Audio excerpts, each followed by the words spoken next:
When your income depends on the software you've created, errors and bottlenecks become costly. Even more if they have negative effects on the customer experience.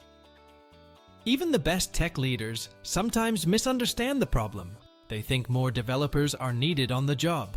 But making the team bigger often has even more negative effects on an already stressful situation.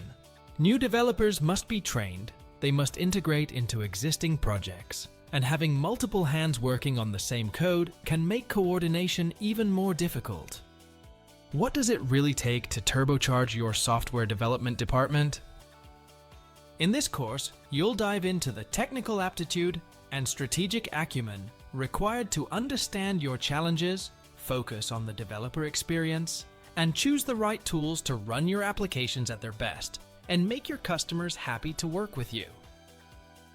Throughout the lectures, you will gain the knowledge to evaluate the right monitoring strategy and tools for your specific scenario. This information will allow you to speed up development cycles, automate a lot of manual efforts, and reduce, even completely avoid, negative effects of technical issues on your end users and business goals. The course is aimed at 3 types of people in particular.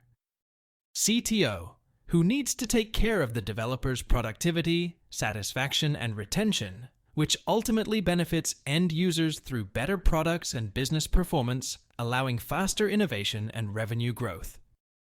Developers, looking to accelerate their career, bringing new relevant skills within the team. Team leaders, interested in reducing the number of issues for the projects they are responsible for, reduce the time to fix bugs, and save time in the daily applications checkup. In a nutshell, better project margins. What are you waiting for? It's time for you to get in this learning so you can be the hero of the office with an immediate fix in front of the next issue.